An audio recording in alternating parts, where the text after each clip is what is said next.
You got Clay, and I got the field. Yeah, I'm taking Clay. He said he would not let me down today. You got Clay, and I got the field. Where are you, Clay? I'm already down to Kevin from yesterday. Come on, field. Come on, field. We want to get back to business, and we're doing it. You are looking live at Facebook It's going to be a V. as we prepare to see who hits first. That's right. Will it be Clay? Who's gonna drop in first? Try to Dave Rieger has predicted. Will it be revenge? Will someone beat Clay to the punch, and Dave will be 2 down? That's right. So far, nobody. So. We've run them all off. Yeah, we're not coming to. They're opposed to our betting. Oh, who's doing traffic today? Traffic is Michael Stats. News will be Ken Rogulski. Season ticket purchases were canceled. Manuel says season ticket holders, he's asking them to make tax-deductible donations instead of buying tickets. Absentee voting in Michigan could be on the way to a record come November. Secretary of State Jocelyn. Nobody making any comments yet. Records were set in the primary. And really sets us on the course to estimate that 3 million voters. Michael Stats. Benson said 10,000 absentee ballots were not counted because they were not delivered by the post office. You have to text Clay and tell him to pop on. That's right. Ryan Nobles reports the Ohio Clay, where are you, my friend? Come on. I actually bet my friend. We used to do this a lot back in the day when Tiger played more. He doesn't play as much anymore. But what's that? And we used to. I used to take Tiger Woods, and he would take the field for a pizza. So I won a lot of pizzas, with Tiger. So. Oh yeah, no, there's 82 of them. Yeah, and in fact, and for majors, it was double pizza. So all right. Yeah, for a lot of years, that wasn't a bad bet. No, yeah, he doesn't play as much anymore now, so the bet kind of fell off. But it kind of reminds me of this bet of who's going to come on to the Facebook first. 2 minutes and 24 seconds in. So far, nobody. I guess if nobody comes in, then it's a draw. Yeah. She did say that they were referring some of the information. This is unusual. Usually somebody's in here by now. The IRS, because there are allegations that they lied on their tax. Must be something weird going on. It must be a full moon coming out tonight or something. Could be a Facebook block. They blocked Donald Trump, so. Right. Oh, Jay's in the house. I lose again. 2. Up 2. Oh man. Yeah, I know. It's the light that's right above me. The spotlight gives me kind of this look of a glow. Oh man. Now I'm down 2. I'm not gonna get a chance with 1 day left. You'll have to press tomorrow. That's right. Yeah, we're going to press about tomorrow. And we're waiting on our first guest to call. But in this case, that silence is powering the future of mobility itself. Bob Hey, Costantini. Kathy, how are you? Powertrain innovations are leading WJR. Dana is proud to present the Marathon Classic. Nope, not yet. Hi, I'm Dr. Costantini has not called in yet. Consolidated schools. While it may be difficult to find some positivity in our world right now, in our district there is plenty. I'm trying to get the show started right now, actually. Children during this difficult time. As we look ahead to next year, we are investing in new technology. All right, we're going to be coming up soon here, Kevin. I'll let you know when he's there. If he doesn't show up at all, you may have to pop back in. I will. Where are you, Bob? Yep, no problem. Hi, it's Ken and Chuck, the Inside Outside. Positive wanted to ask you a question, but I don't All right, we're coming up 10 seconds. Okay, here we go. All right. Deserving vet in the community. For housing information you can trust, go to theinsideoutsideguys.com. Albom in the afternoon. Welcome to Albom in the Afternoon, debut performance on the second day of 1996. This is an unusual guy, this Mitch Albom. The Mitch Albom Show. Glad to have you with us both on MSNBC and all across the nation. Kenny Brown. The most dominant co-host in the game. Hey, Mitch. The longest running afternoon show in Detroit radio. The Mitch Albom Show starts now. Sitting in for Mitch, here's Kevin Dietz. We begin tonight with the debate about debates. It's no longer how many to have as much as when will the first one happen between President Donald Trump and challenger Joe Biden. We just saw in our Michigan primary election a record number of people voted by mail. By all accounts, records will be broken again for the November election. And herein lies the problem. What if everyone mails in their vote before there's a debate? If a candidate bombs in the debates, they could still win the election if enough people already voted by mail. President Trump thinks it will be Joe Biden who bombs, and he is moving heaven and earth to move up the first debate so people can see and be heard before they vote. Donald Trump says he wants to go head-to-head with Joe Biden to show Joe Biden's weaknesses, and the way things are right now, people could vote before they ever have a debate. So in a letter to the commission on the president's debates, which organizes the events, Trump's personal lawyer, former New York Mayor Rudy Giuliani, asked either a fourth debate be scheduled or they move up the debates. They want them the first week of September for the first one to be moved from September 29th. What do you think? Bob Costantini is in Washington, D.C. He's following all this. Bob, what do you think about the debate about the debates? Well, Kevin, it certainly is going to be interesting because we know the president has been going on a lot about mass mail-in voting, which some states, my understanding is North Carolina, can start voting in September, early September. Ballots and absentee ballots will be sent out among a bunch of states that will allow some voting to begin in September. And September 29th is the first debate. So as you point out, the Trump campaign believes that it will show, that a debate will show Joe Biden isn't quite up to snuff, that he's not all there mentally, and this is a political tactic and something for which Biden is being attacked by the Trump campaign. So, a lot of people will have voted, by the way, by the time the second and third presidential candidate debates roll around in October. So they're looking for this. I don't expect this to bear fruit per se, because the Biden folks will probably not go along with this idea, it would seem to me, as well as the fact that the debate commission has these debates set. The first one at Case Western Reserve University in Cleveland now, after Notre Dame decided to opt out of it. So the Biden camp would have to agree to it. Is there any chance that Biden's people want him to come out and debate and show that he is all there, that he's got it together? The guy has been debating for decades. Is there a feeling around D.C. that he's really in hiding? Well, the Trump campaign would like you to believe that. There's no question about it. Joe Biden has not been doing events out and about, if you will, and the events he's been doing have been to small audiences, and he's taken reporters' questions just a few times, let's say in the past month, a couple months, really. And so in spite of all that, Kevin, of course, we know that the polls, national polls, show Biden leading the president, in some cases by double digits nationally, and in particular, of course, some key battleground states. And let's be real, the president himself is prone to making some gaffes. As a matter of fact, while he was in Cleveland, in Ohio just a short time ago, he referred to the country of Thailand, then corrected himself and it was Thailand. He's prone to his own mistakes, I suppose, as we all are when we get to be a certain age and have trouble finding the right words, I guess. So with Biden leading in double digits, as you say, in so many states, it's probably just the best to stay the course and not make any changes. Just continue as you are and hope the lead holds.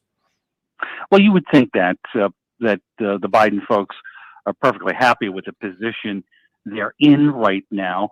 The former vice president again, those events that he's been doing have tended to be with teleprompters that, where he delivers his remarks. And as I say, only on a few occasions, he's been willing to take questions from reporters. Now, he's been doing a lot of other interviews individually with news organizations and podcasts and the like. But if you're the Biden folks, you're perfectly good with how this has played out right now. But I do think that sooner or later, well, first off, we're expecting a vice presidential announcement at some point next week. And sooner or later, he's going to have to face some more music in terms of, running for office just before the debates. I don't know.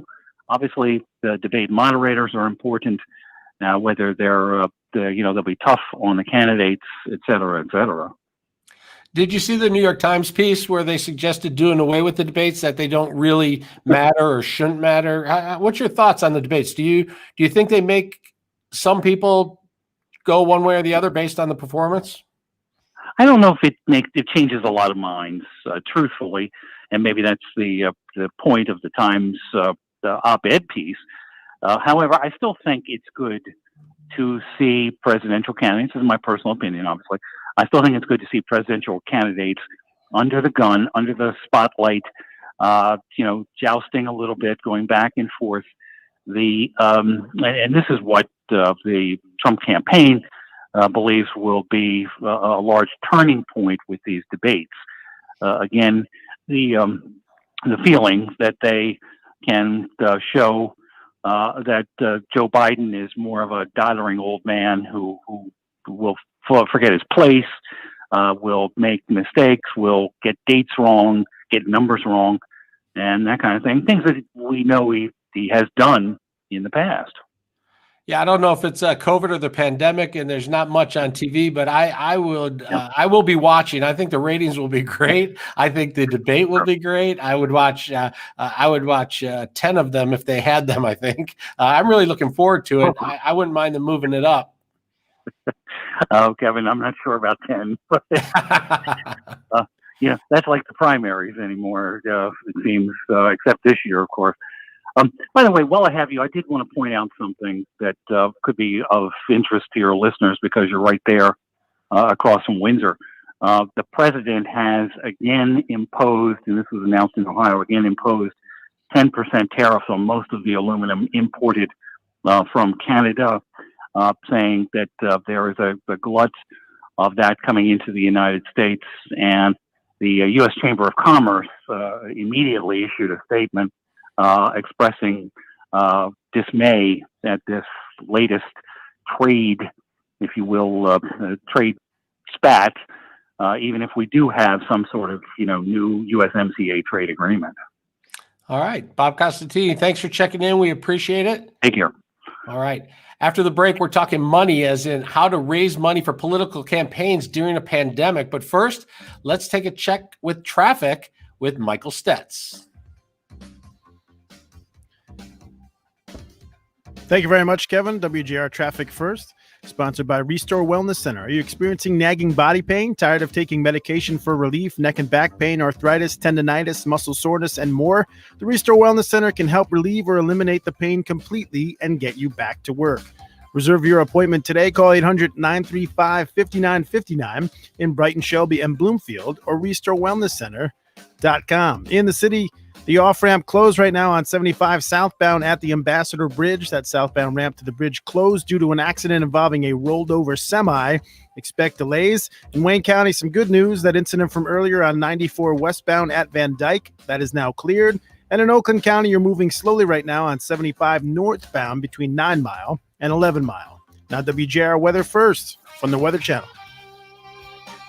Canadian high pressure right over Saginaw Bay this afternoon, and sunshine this afternoon for us, a comfortable 78 degrees out there today. 59 tonight, and the 80s return for Friday into the weekend. I'm meteorologist Scott Laurie, more on News Talk 760 WJR. Hi, it's Paul W. Over the past few years, I've really enjoyed. Victor has such a great story. He immigrated to this country. All right, your guest is there for your next segment. All right, I did not see.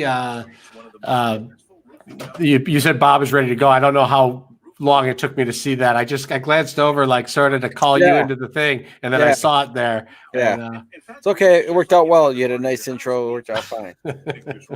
So Eric and I were talking, and we were talking about if we weren't doing what we were doing, what we do now, what we want to do, and we decided that we wanted to open a sports memorabilia store and sell baseball cards and Nice. jerseys and stuff like that. So the question is, if you weren't doing what you do, what would you want to do? I could be a pro golfer. That'd be fine by me. Do I have to have the talent? Do I have to have the ability? I would love to be I think that if there was any professional sport that I'd want to be a pro and to be a golfer for sure. So I have a friend, Joe, the cop, and he's a police officer in Troy, and he also owns a sports memorabilia shop in Troy. And really? It always seems like he is having so much fun because he gets to know the players and especially a lot of the former players because they like to they make some money off the memorabilia and whatnot. Does he deal in cards? I think he probably has cards. He mostly does framed stuff and jerseys and whatnot. I actually need something reframed. I have a frame that broke. I will see. I actually, as I'm saying that out loud now, I'm wondering if they made it through COVID or not. But I will check. I will check in Troy because I found a place that was like it's right next to Joe Cool's. Oh, I love Joe. Oh, I know what you're talking about. Okay, is that Hockey Town Authentics? Yeah. Okay, yeah, I've been there. Joe Cool's is a great place. Yeah, they redid. I haven't been in there. They redid it. Yeah, I've been there a couple of years, but I was driving by and I suggested going there, and I was outvoted. I said, "Wait, look, they looks like they redid it. You sure you don't want to go to check out the renovations?" Awesome. Joe Cool's is great. They got great food there. It's a great place. Yeah, but I'm not eating inside of any restaurants at this time. Right. That we ended up outside somewhere. But the only place that I found to reframe this thing that I need to reframe was like Grosse Pointe Woods, and I don't feel like driving all the way out there. So yeah, there's places that do it. Troy would be closer. I don't know this for a fact either, but like you can go to Marshall's and I think they'll reframe stuff for you. Like you buy the frame and they redo it for you. It's just boxed in. And I need to take this to a professional place. Yeah. This thing broke. I could not believe this thing broke either. All right, we're coming back. I'll tell you about it. All right. Will be Dynamite. She's Little Miss Hollywood. DINOVITE.com.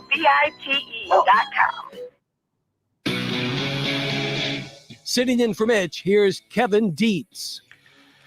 We were all just hit with a barrage of political commercials for the Michigan primary. Hey, someone had to pay for all those. The job of political fundraising can be cutthroat, and it can also be exhilarating, especially during a pandemic. You might think during a pandemic, people pull back on political donations, and in some cases, you'd be right. But others met and even surpassed political fundraising goals for the primary, and now are out there asking for more donations for the November election. Joining us now on the phone is Derek Dickow, who has helped raise hundreds of thousands of dollars for candidates over the years. Derek, thanks for being on the Mitch Albom Show. Honored to be with you, Kevin. So tell us a little bit about political fundraising. It sounds, on one hand, people often say it's difficult to ask people for money, but on the other hand, when it comes to politicians, maybe it's easier to get people to give. What do you find when you're out there? Well, I find that generally people want to support good elected leaders in office. Most people that we know in this area are successful business people, and they want to make sure and ensure that people that are making decisions on their behalf are doing so with knowledge and just doing a good job representing their issues. So how was this year different than years past with COVID? Well, that's a fun question. You know, we have never raised money before in the midst of a 100-year global pandemic. And we did not ask for money between, I'd say, like early March up until mid-May. We just didn't feel comfortable with it. A lot of people had been decimated, especially retailers, those in hospitality. You think about people that own restaurants. And it was challenging. So we did a lot of outreach. We focused on messaging, and we just called people in business and just wanted to see where they were, and if they needed help navigating PPP, did they need help or connections to other people in business? That was our focus early between March and mid-May, and now we're here, and we're fortunate to be in a good position to have a couple clients that won on Tuesday and looking forward to November, 89 days away. That's going to be a busy 89 days. If you have events, if you had events planned and they were canceled, do people always want their money back, or will people say, you know what, just keep it for the campaign and we'll come to the next event? That's a great question. A lot of our donors were very happy to support candidates, irrespective of events. They prefer to come to events. They prefer to meet people, shake hands, and of course, network with some other like-minded business folks. And when you take that away from people, then you just have a candidate and what their mission and beliefs are. And we found that a lot of our donors were more than willing to just let the campaign keep the money, and we'll hopefully get in front of them soon. Yeah, they always say it's about shaking hands and kissing babies, but you can't do either of those things during COVID-19. Did you have virtual events, or do virtual events work very well? Virtual events did work. We found, and we did pivot on the business side of things as well as politically. We found that a lot of donors were more than happy to set up Zoom calls with our candidates, and that turned out to be a wonderful way to get some FaceTime. You still get to see the eyeballs of the donor and introduce the candidates to each other. And you got to work with what you got. You got two things. You got a positive winning attitude, and you can leverage technology. And if you're able to utilize both, more power to you. I'm not sure if I'm watching less TV, but I didn't feel like I saw as many political commercials this time around. I didn't feel bombarded. I wonder was there a lot less money collected this time around for everybody? Well, first of all, I'm sure that was a welcomed respite every time you turned on TV to just take a break from all those political campaign ads. We think that, yeah, absolutely. Less money came in through the campaigns to the various candidates that we had. Ultimately, people that we felt like would max out maybe gave a percentage of that. But we found that people really resonated with the messaging, and they appreciated our candidates reaching out to them, not just to ask for money, but also to check in on them and their businesses. And so it was a combination for us. And what about yard signs? I was driving around, and it seemed like they didn't go up very early this time around, but then right before, a day or two before, or a week or two before, I started seeing them, and then more and more. Was there a concern in purchasing yard signs that maybe there's not as many people out and about because people aren't going to work? Interesting point.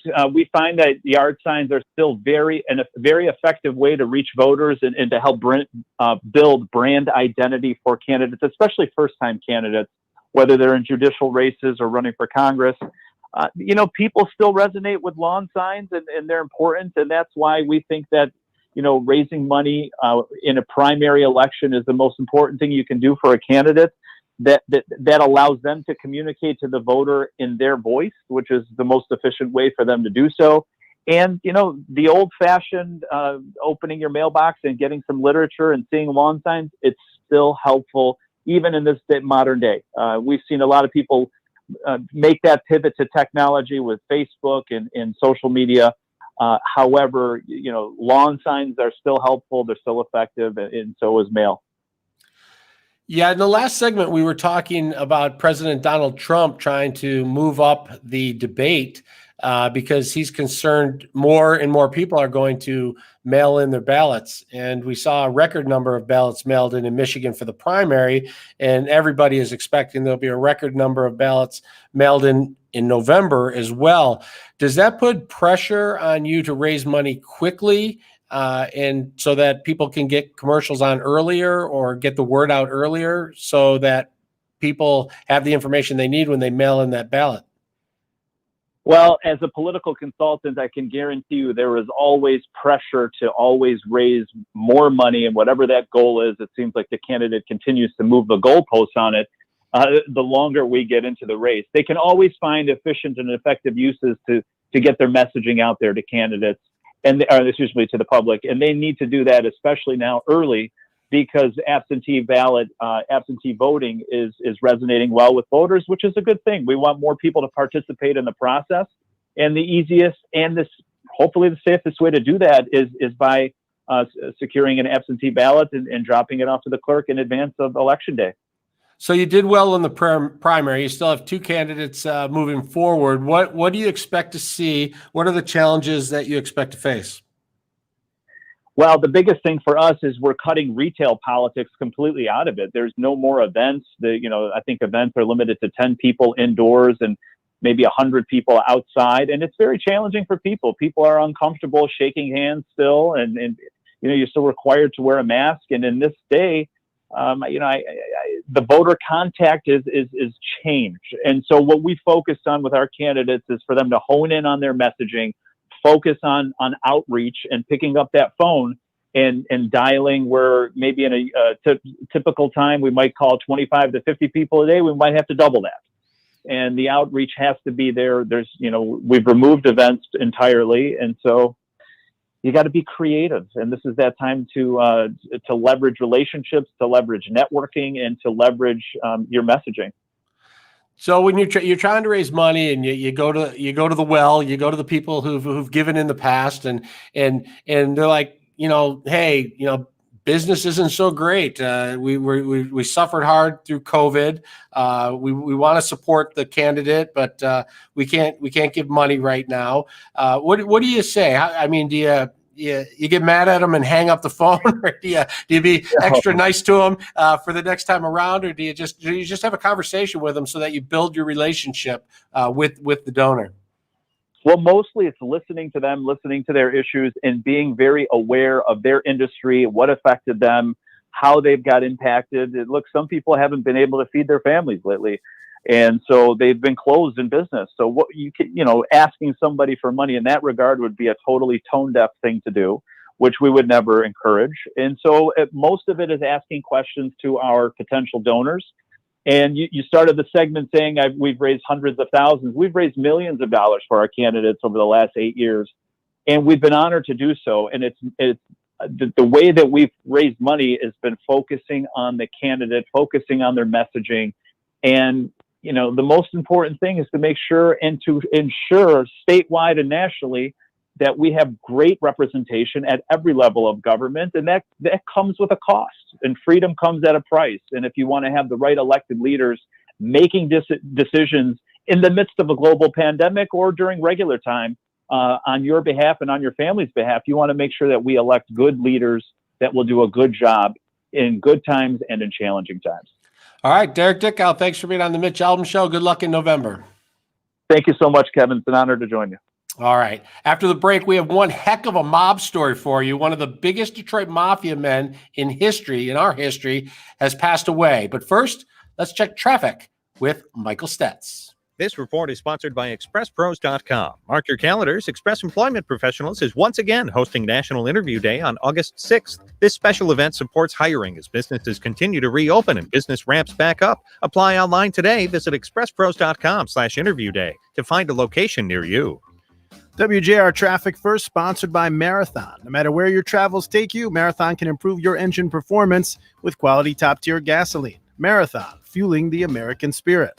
In the city, the off-ramp closed right now on 75 southbound at Ambassador Bridge. That southbound ramp to the bridge closed due to a accident involving a rolled over semi. Expect delays. In Oakland County, you're moving slowly right now on 75 northbound between 696 and 11 Mile. And in St. Clair Shores, you're a slow go right now on 94 eastbound between 696 and 12 Mile. Now WJR Weather First from the Weather Channel, sponsored by the Carpenters Labor Management Partnership Team. Hire the Carpenter LMPT contractors for your next construction project. Their workforce is the best in Michigan, professional, safety conscious, and craft trained for every project. Hire the Carpenters LMPT contractors today. Call 877-477-LMPT. That's 877-477-LMPT. Mainly clear skies for this evening, a low of 59 tonight, sunny for Friday, with a high tomorrow of 81. Right now it's 76 degrees. I'm Michael Stetz, WJR News in 1 minute. How did we ever come to the belief that we have no control?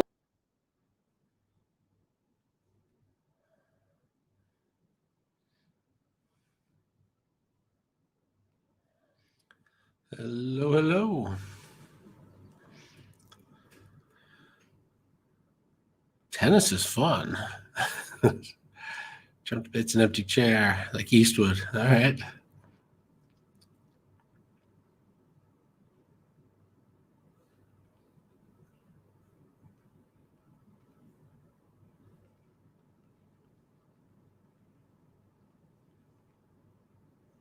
resources available to you now. These include small business support, access to capital, entrepreneur resources, and I have not even seen find support today at michiganbusiness.org. our guide on the Facebook today. michiganbusiness.org. Huh. Pure Interesting. partnership.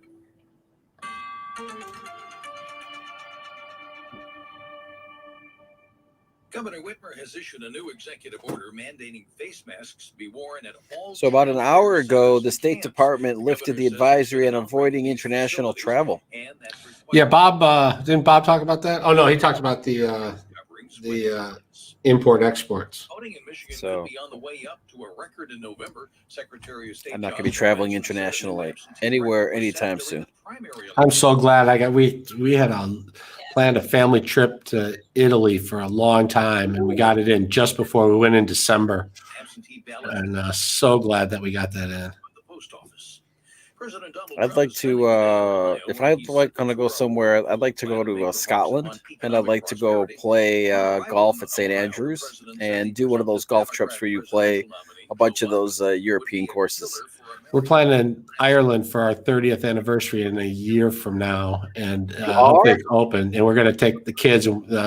My son and I are going to golf, and do you need someone to carry your bags? I can't wait. It'll be fun. A caddy? I went to the Ryder Cup in London, and I didn't golf. I just watched. I'm like, why am I over here? I'm not finding a course to play. Yeah, for sure. Wow, that would be. I've already priced it out and everything. I think it'd be cool. I just need to find a bunch of people to go with me. I think it'd be fun. Yeah, I don't know too many people who want to go overseas right now, but hopefully a year from now. When it's done. Yeah, hopefully it'll still be safe to go at that point in time. Your next guest is on the line, by the way. All right, good. And today, obviously, is also the 75th anniversary of Hiroshima. Mm-hmm. So that is 75, 70. So that was 2 years. My mom was just born 2 years earlier. That's crazy to think about. Wow. That had to be so scary. I mean, if you think about being, I know. Turning on the news that night. Whoa. That's unbelievable. Taking a look at Wall Street this afternoon, it started off negative but ended positive. That's just absolutely crazy. 5 points. The S&P was up 21. Ken Mergulski, WJR News. Back to Kevin Dietz in 2 minutes. Hi, I'm Mitch with Bill Brown Ford in Livonia. Technology is changing our lives every day. At Bill Brown Ford, we're combining our old school award-winning service with new technology to give you the best of both worlds. All right. Shop online with one of the largest inventories in the country, or just feel free to give us a simple phone call. Our team of professionals will be happy to answer all of your questions throughout the entire process. So whether you're tech savvy or old school, we make buying a Ford easy. There's also a new network that launched today. What was that? The Video Game Entertainment and News Network. I wonder how that'll do. It's called Ven. 24/7 coverage of esports, pop culture, and technology. I would watch that. That's cool. Yeah, I think a lot of people would watch that.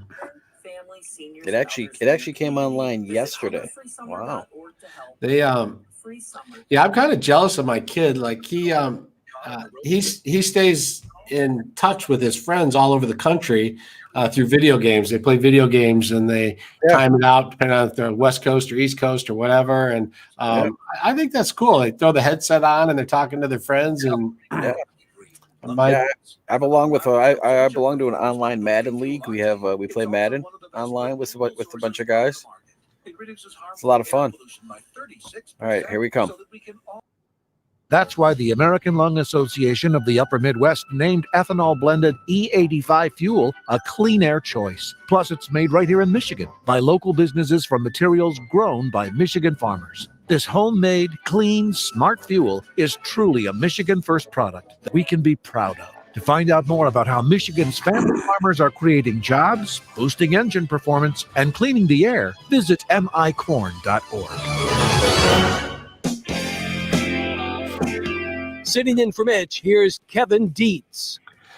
Big Frank Nitty Usher died of a heart attack at 78 years old. Usher was convicted and later acquitted of playing a role in one of the most high-profile homicides in Detroit history, the July 1979 Michigan Federated Democratic Social Club massacre, where 3 victims were shot execution style and then beheaded as a result of a power struggle in Usher's organization.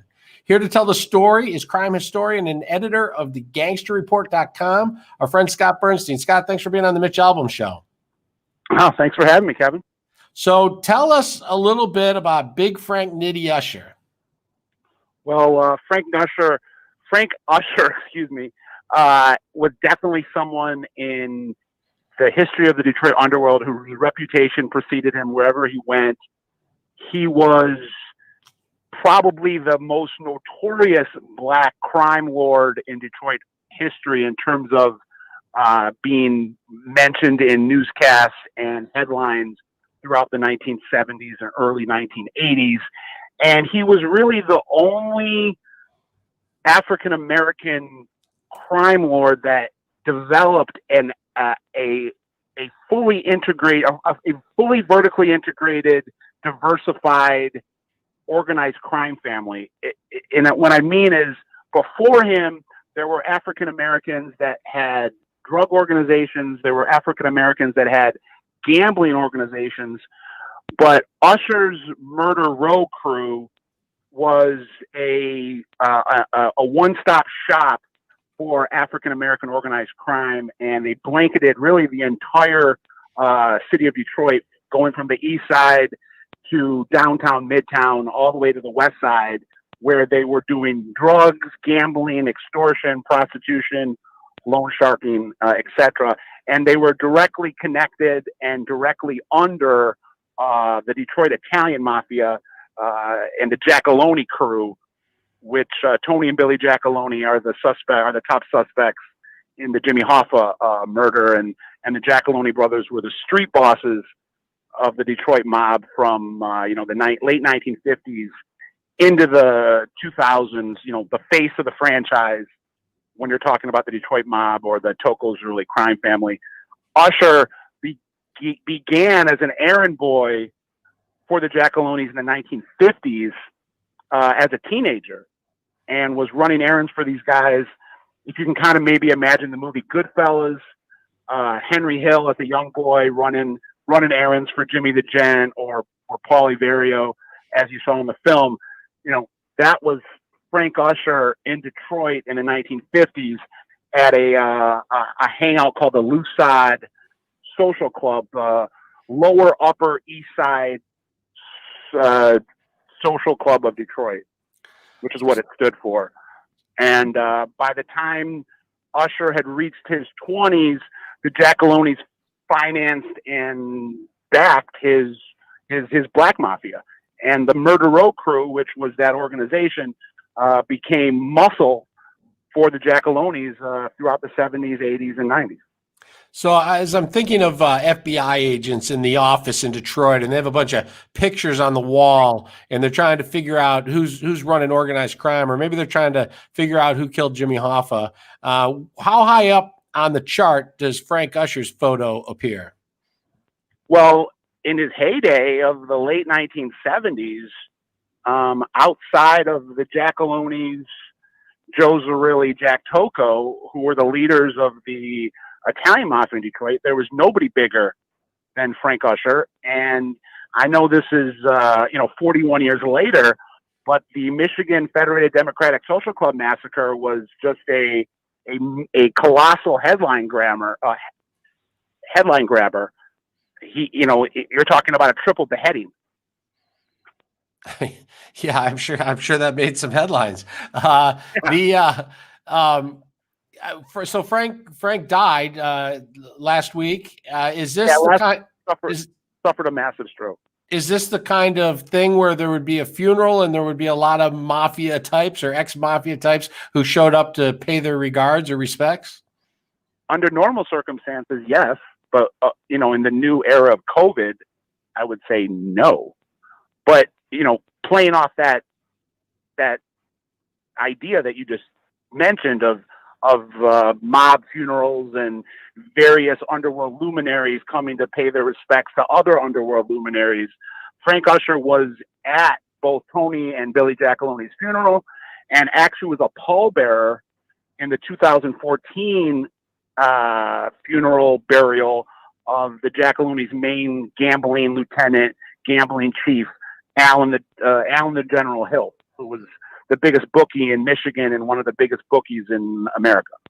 So how similar is today's mafia scene from back in the 70s when Frank Usher was running things? Well, I think there's a lot less interaction and dovetailing between the Italians and the African Americans, because, you know, from the 1930s, 40s, all the way up into the 1980s, pretty much all of black organized crime or black drug organizations, black gambling organizations were directly under the thumb of the Italians.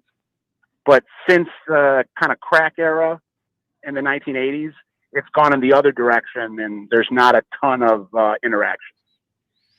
So did his death send was it big news in the underworld community? It was huge news. The ripple effects went across the country. I was getting calls from guys in Chicago, guys down in Florida, guys in California, guys in prison. His first cousin and right-hand man back in the day, Robert Lefty Partee, is the only person left serving time for the Michigan Federated Democratic Social Club murder. He was really, at the end of the day, the only person whose conviction stood. And he's been in there for 41 years, and he's one of the oldest inmates in MDOC at about 82 years old right now. And might we see a movie about his life, or has there already been one?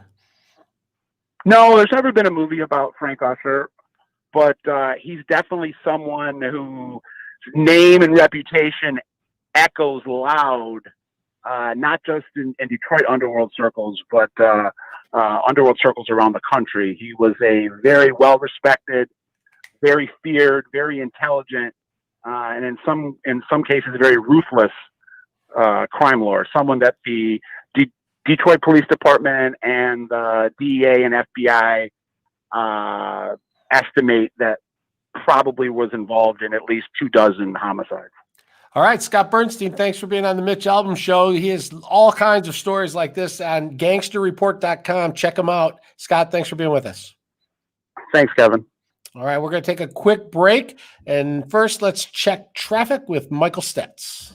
This report is sponsored by ExpressPros.com. Mark your calendars. Express Employment Professionals is once again hosting National Interview Day on August 6th. This special event supports hiring as businesses continue to reopen and business ramps back up. Apply online today. Visit ExpressPros.com/interview day to find a location near you.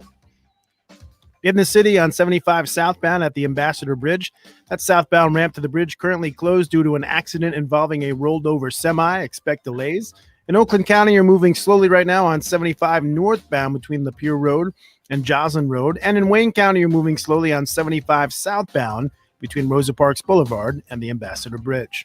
Now, WJR weather first from the Weather Channel, sponsored by the Generous Pour event at the Capitol Grill. WJR wine lovers, our friends at the Capitol Grill are excited to announce this year's Generous Pour.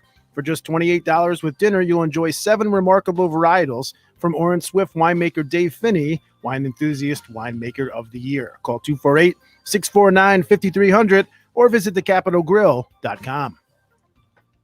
High pressure building in from the north. Lots of sunshine and temps in the 70s here for this afternoon. Boy, early August has been pretty easy to take here across the lakes.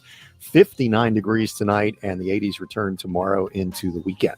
I'm meteorologist Scott Laurie, more on News Talk 760 WJR. It's Ken and Chuck, the inside outside. Painters. That's right, Ken. The state is reopening, and CertaPro Painters is ready to get back to work.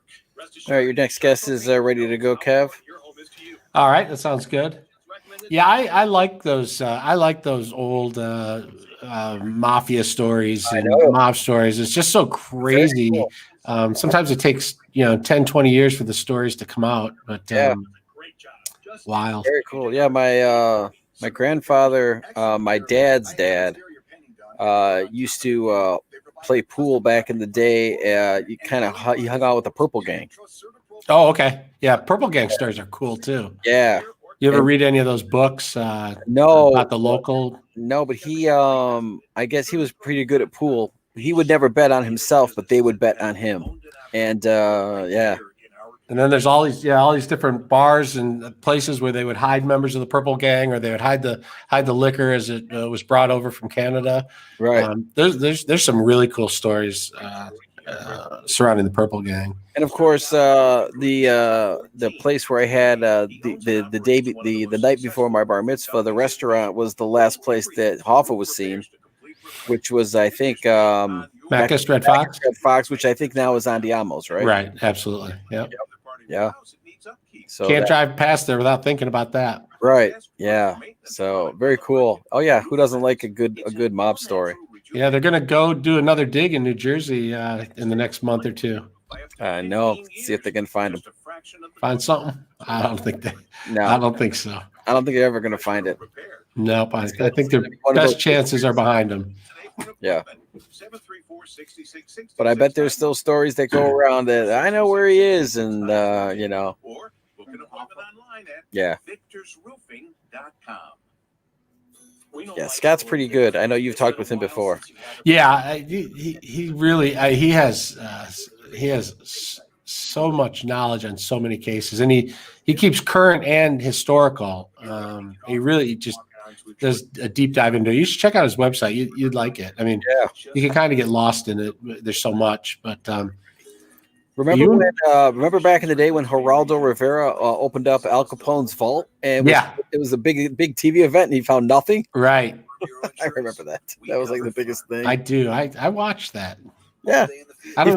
He found like a 2-liter of pop or something, and that's about it. There was nothing in there. That was great, though. Geraldo, good for him. I know. Al Capone's vault. Yeah. They made it. There was just nothing happened. Oh God, I remember that. That was hilarious. He's had quite a career. I know. I still see him every once in a while. He pops up on Fox News. Yeah. Probably because I'm not famous. I remember he was also on Baywatch. He did a guest spot on Baywatch, if you remember that Really? TV show. Yeah, Geraldo was everywhere. I know he did Celebrity Apprentice with Trump. That's right. That's right. Yeah, he's probably buddies with Trump. Yeah, guy's been everywhere, man. I still can't believe Celebrity Apprentice. I love that show. The first, I did too. It's a great show. I don't know if I watched all the seasons, but I watched more than more than I usually admit to. I love The Apprentice and Celebrity Apprentice. Both were great. Dennis Rodman. All right, here we come. With a 5-blade razor, weighted handle, shave gel, and a travel cover, all for just $3 plus free shipping. Just go to harrys.com and enter 6655 at checkout. That's harrys.com, code 6655. Enjoy. Sitting in for Mitch, here's Kevin Dietz. By now, you heard about who won and lost the high-profile elections, Congress, Senate, county executives. But sometimes the politicians who impact your life the most are the most local, city, township elections, those making decisions for you and your neighbors. In Bloomfield Township, the challenger, Dan Devine, knocked off the incumbent, Leo Savoy. Now, when you think Bloomfield Township, you probably think, it's a wealthy community that runs pretty smoothly. Well, the challenger ran on a platform of change and won. So what needs to be changed in Bloomfield Township? Joining us now is Dan Devine. Dan, congratulations on your primary win. Thank you very much, Kevin. I greatly appreciate being on air with you today. Yeah, well, we're glad you're here. And tell us a little bit about when you were putting your campaign together, why change was such an important part of it.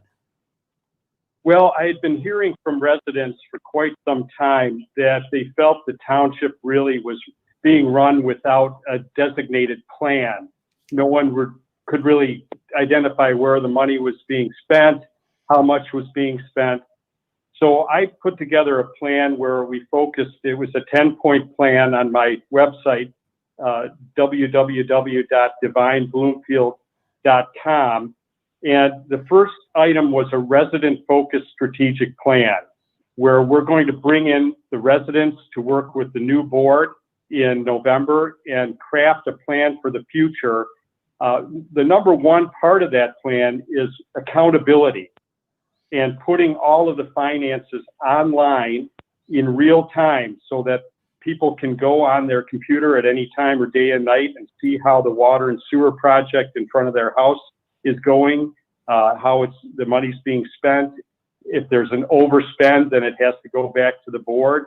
So just basic things like accountability and transparency, which people felt that was not being done at the time.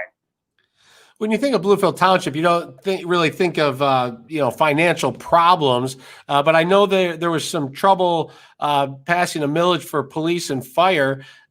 Is there a shortage in Bloomfield Township that people don't know about, or is it just about transparency? Well, we don't really know, and that's why we need to be able to have all of the finances online in real time so that people can actually see where tax money is being spent. The first order of business is going to be to do an audit of the water and sewer department, because the water and sewer rates have gone up 708% over the last 8 years. And there's no explanation for it. It's outlandish when you get a bill and you're not able to track it back to see why it's so high. How did that come about? So we don't really know the extent of the problems, but we're going to find out. Our number one concern is funding police and fire, as we always have, and all the other exemplary services that we have in Bloomfield Township.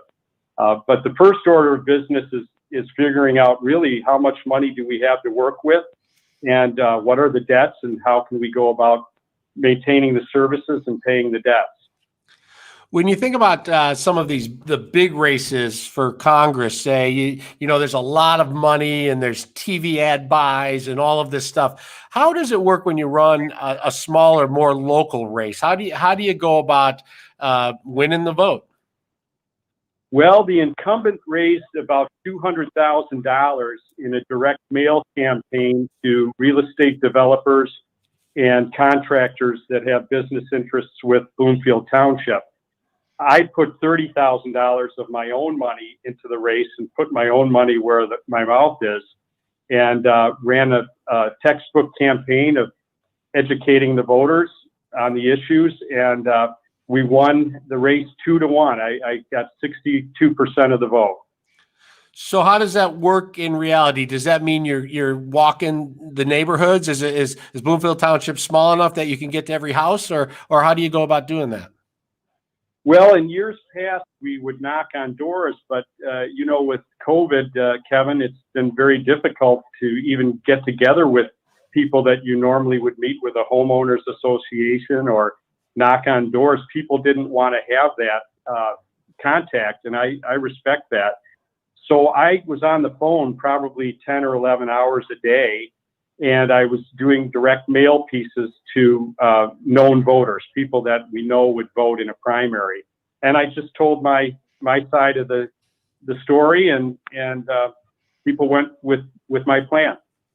How did things go in Bloomfield Township in the primary? Did things run smoothly? Was it like most communities where it was mostly mail-in ballots?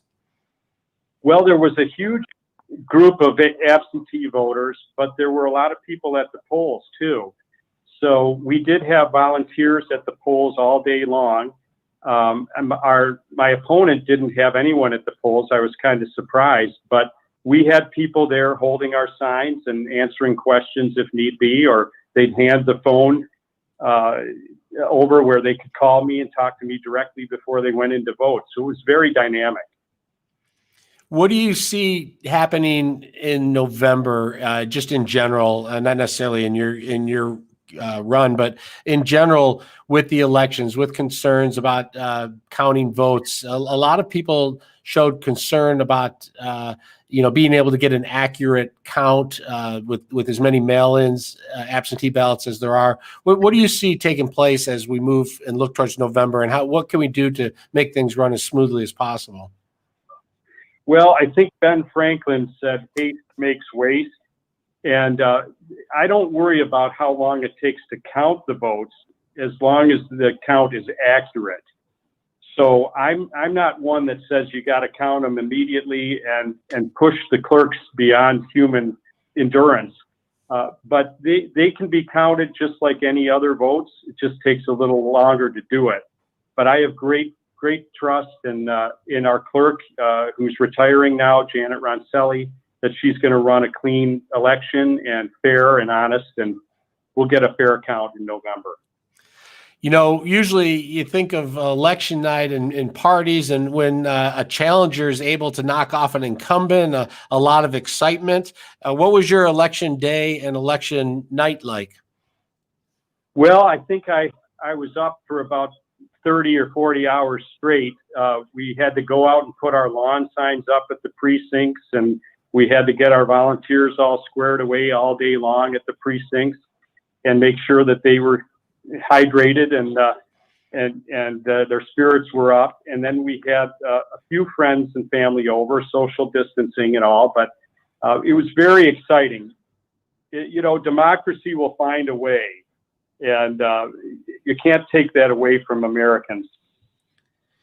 You said you won 2-1. Did you know before you went to bed that you were the winner? I had a pretty good idea, but until the last vote is counted, you never know. So I really didn't know till about 8 o'clock in the morning the next day. So it was very exciting. And is it like the presidential races we see on TV, where eventually they call and congratulate you, or do you just go your way? Well, I haven't gotten a call, but that's okay. I wish my opponent well. He served on the township board in various capacities since 2004, and he did the best he could, and I wish him the best in his retirement. But no, that's kind of a Hollywood thing. It's a courtesy, but it's not required, obviously. And do you have a challenger in November? I do, and she is a very able person. She actually ran on our team back in 2016 when I was running for township treasurer. I'd been in that office for 17 years, and she ran as a Republican on our ticket and won as a trustee. And now she's running as a Democrat for supervisor in November. So it's quite fascinating, and she's a very nice person. I'm very close friends with her, actually, and it will be an honest and upright campaign, I'm sure. All right. Well, between now and November, I'll have to get her on and get her some equal time. But congratulations on your win, and thanks for giving us some insight to what it's like to be in a race in a smaller community.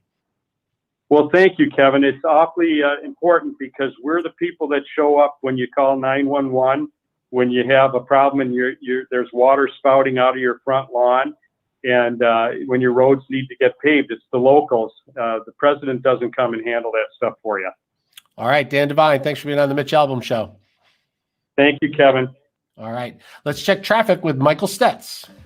This report is sponsored by Indeed.com. If the next step for your business is finding a high-impact hire, try Indeed. Their flexible payment options mean better bang for your buck with no long-term contracts. Indeed will even give you a $75 credit for your first job post at Indeed.com/high-impact. Terms and conditions apply. In the city, the off-ramp closed right now on 75 southbound at the Ambassador Bridge. That southbound ramp to the bridge closed due to an accident involving a rolled-over semi. Expect delays. In Woodhaven, a vehicle fire on 75 northbound at West Road. That has you at stop and go from Gibraltar Road. And in Wayne County, you're moving slowly right now on 75 northbound between 8 Mile and 11 Mile. Now WJR weather first from the Weather Channel. Mainly clear skies for this evening, a low of 59 tonight. Sunny for Friday with a high tomorrow of 81. Right now it's 76 degrees. I'm Michael Stetz, WJR News in 1 minute. I recently. All right. Hey, Debbie, thank you for listening. Happy to host. It's fun, actually, talking to everybody. It's been a lot of fun this week. So I'm glad you've been listening and glad you've been enjoying it. Dave, welcome back. Thanks. So we have a cabinet here, as you know, from being in the station pre-pandemic, that has snacks in the cabinet, and sometimes there's a lot of snacks, and sometimes the snacks get a little empty. So our question to you is your go-to snack. Oh man, I got to tell you. I'm going to predict it's like almonds or something like that. No, I got to tell you, it's peanut butter. Peanut butter on a spoon, peanut butter on a cookie, peanut butter on a cracker, peanut butter on chocolate. It's, I don't know. There's something about it. The spoonful of peanut butter hits the spot for me more than a candy bar. I don't really go looking for candy too much. Don't have that sweet tooth, huh? No, but I tell you, I don't. I try not to have like potato chips in the house, and I don't like go grab potato chips out of a machine or whatever. But if I start with potato chips, I'm toast. I'll eat the whole bag, and if there's chip dip there, forget it. It's just scrape it. I'll eat the whole bag and then pour the crumbs of the bag into the chip dip and get a spoon and spoon it out. It's a disaster. So then that gets the next question is, what's your go-to chip? I actually like the old fashioned Lay's potato chip. Okay. I don't need any ruffles, but I do love the flavored ones, whether it's the cheddar, cheese or the sour onion. I'm good with all of them, but I'm not again, I don't grab chips that often, but Doritos, if I start in, I'll finish them up. I don't do Cheetos. I don't really like chips and salsa that much. Doritos, nacho cheese, ranch.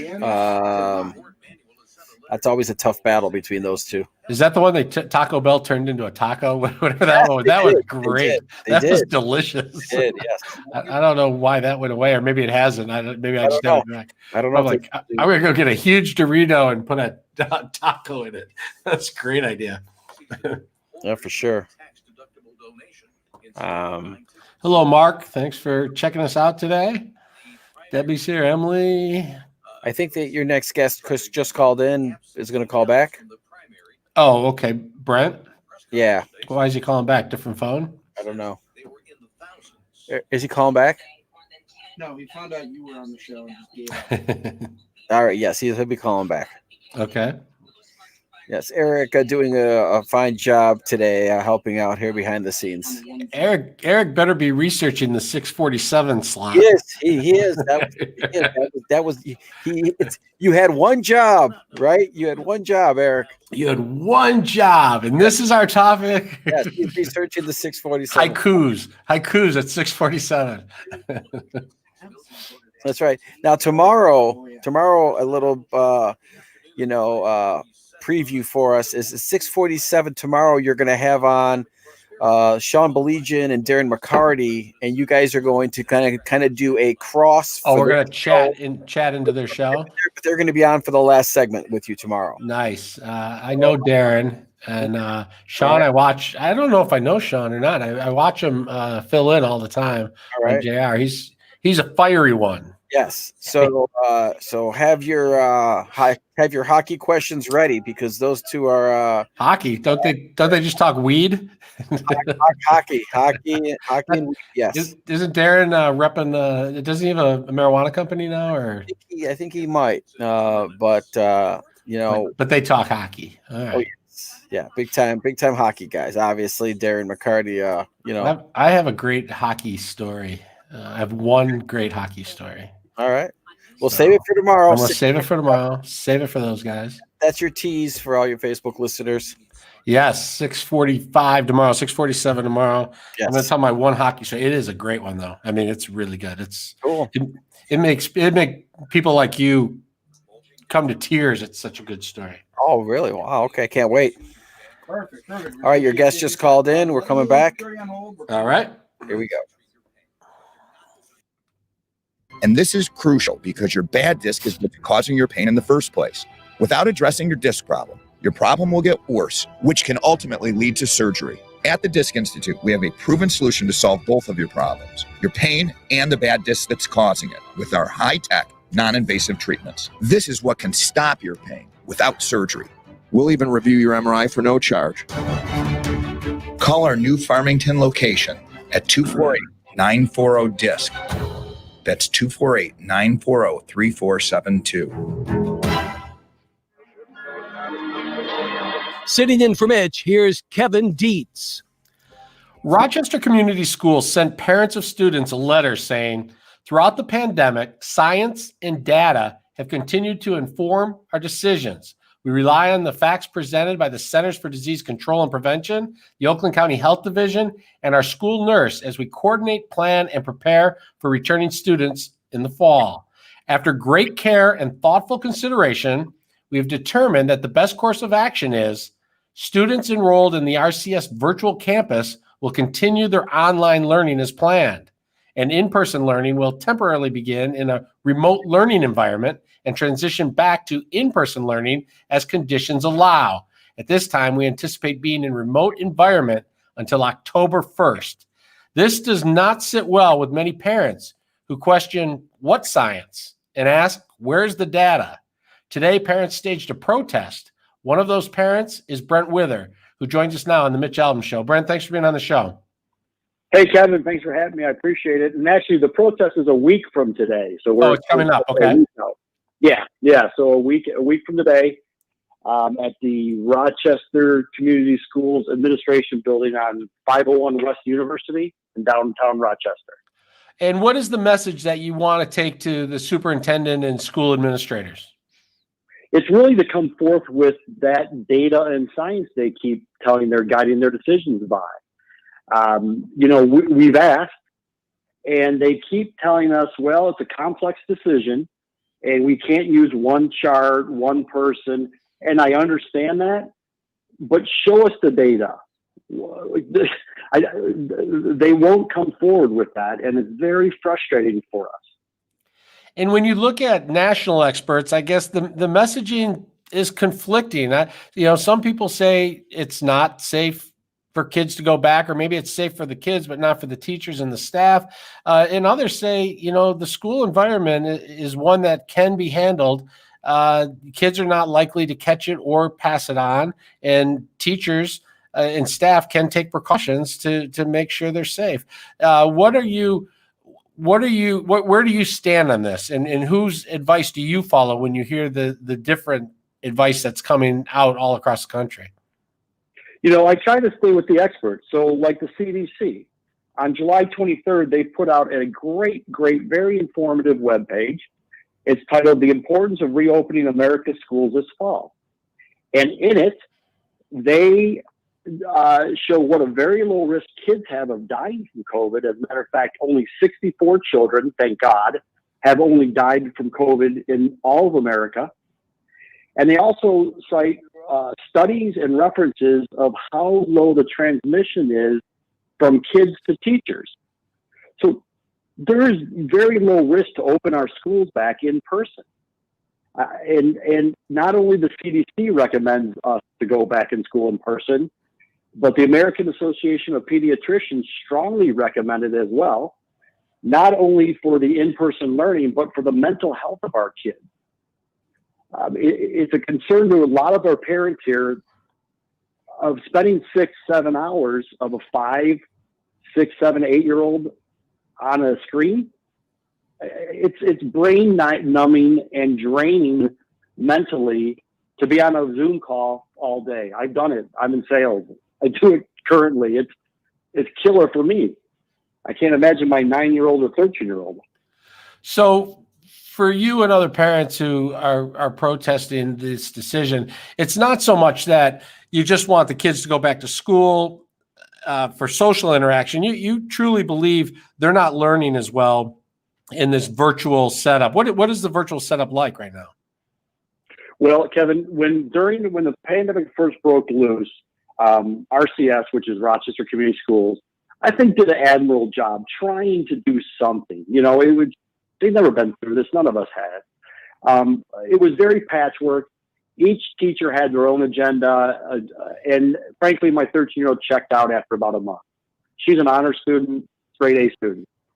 My 9-year-old had a very tough time as well. This new curriculum, if you will, is a lot more structured. a lot more time. They're going to take attendance. They're going to count grades, which they didn't do before. The problem is when you have a 2-income household, which most people in Rochester are, or a single parent, which plenty of them in Rochester too, how are we going to help the kids be on Zoom all day long? We can't, and work. It's just not possible. The kids are going to fall through the cracks, and they're going to check out. They really are. It's not going to work. Rochester Community Schools are excellent. I mean, they do a great job. And I don't know, I don't have kids there, but my understanding is that there's a good relationship between school administrators and parents. You can go and talk to the principal. You can go and talk to teachers. You can talk to the superintendent. Parents go to the board meetings because they're curious and want to know what's going on. Have you guys been able to express these concerns to the administration yet? And if so, how are they being received? Yeah, I have to say, RCS, Rochester Community Schools, is excellent. It's one of the main reasons why we move out here. Dr. Shaner, who's the superintendent, actually personally called me early June because I had sent him an email with my concerns about the reopening plan. And we had a nice discussion, and he expressed, Brent, my intent is to open schools in person again. This was early June. He said, we have to do what's feasible for the district. He said, for instance, to have only 13 kids in a high school classroom is not feasible. I don't have enough teachers. And I got that. So they are very approachable. What's been very discouraging so far is they are not forthcoming with the reasons why they switched in a matter of really 4 days from August 1st to August 5th to remote only. They haven't told us the real reason why, and it's very frustrating for us. 3,400 students / teachers signed up for remote only schooling. 11,600 approximately students / parents signed up for in-person. He owes us an answer. The board owes us an answer. So you don't think this is teachers not wanting to come back, that they're enjoying teaching from home or being at home? You think the teachers want to be back as well? I don't know that. I've heard conflicting reports. I don't want to speak for them. I've heard teachers are concerned, and I just recommend that they do a little more research and perhaps go to that CDC site. It is so powerful. I don't know. I think they'd rather be in person. They love their students. They're great teachers. Remote cannot be easy. Everybody calls it. They're kind of a pain, So I don't know that answer, Kevin. All right, Brent. When is the protest and where again? Next week? So it's next week, Thursday, August 13th, from 9 a.m. to noon. At the Rochester Schools Admin Building, which is at 501 West University. There's a Facebook page, all event ready to go to. They can search that or contact me.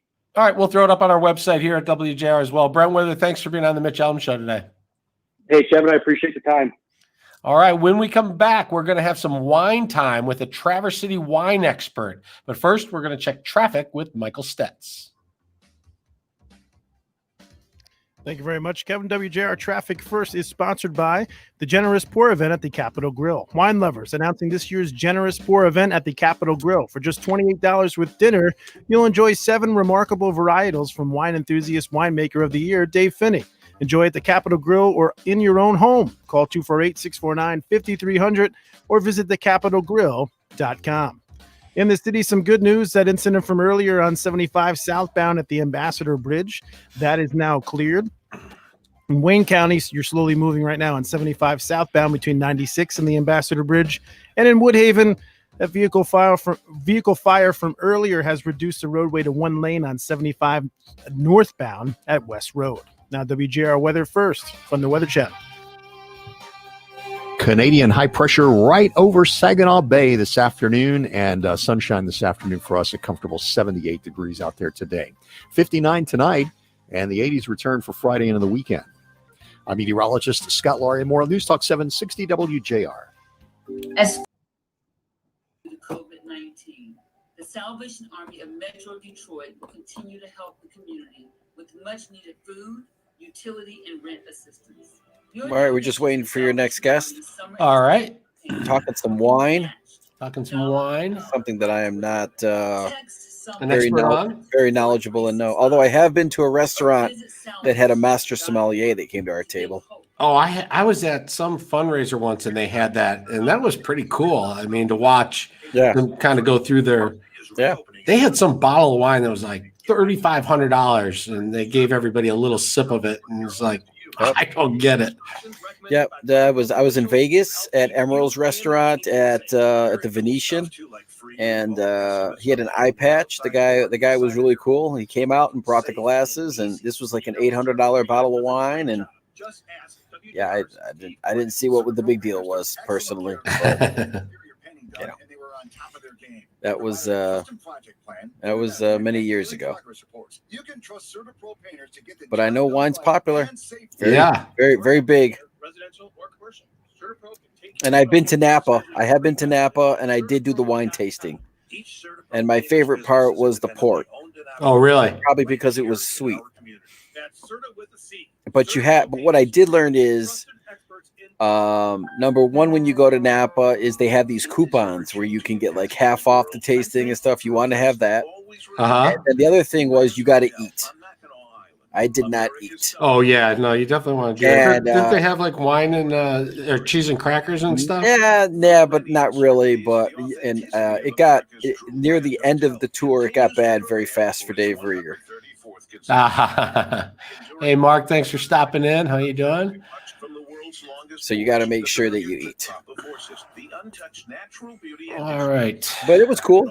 They got very cool wineries out there out in Napa. It's kind of cool. Well, you're gonna be telling us all about them if our guest doesn't call in.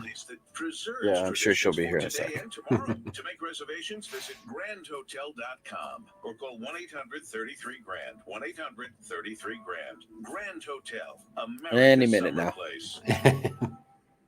I was looking for a number for her, but I don't see one. Looking for authors. Have you written a book and want to get it published? Page Publishing will get your book into bookstores and for sale online at Amazon, Apple iTunes, and other outlets. They handle all aspects of the publishing process for you. Printing, cover art, publicity, copyright, and editing. Call 800-501-3689 now for your free author submission kit. That's 800-501-3689 for your free author submission kit. Again, 800-501-3689. All right, we're coming back here. She's not on yet. I'll let you know.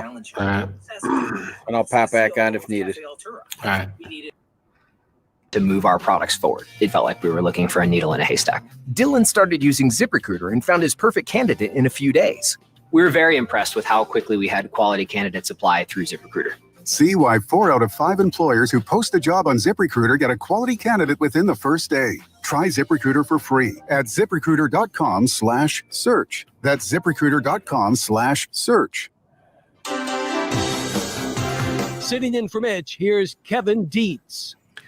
Well, I'm no wine expert, but apparently a lot of people out there are, or at least are connoisseurs of wine, because every time during the pandemic I would look at my social media, I would see pictures of people drinking wine, memes of wine. There would be people would talk about going on wine tours, and instead of it being around the state or around the country, they would have a wine stop in their kitchen, one in the hallway, one in the bathroom, one in the back bedroom.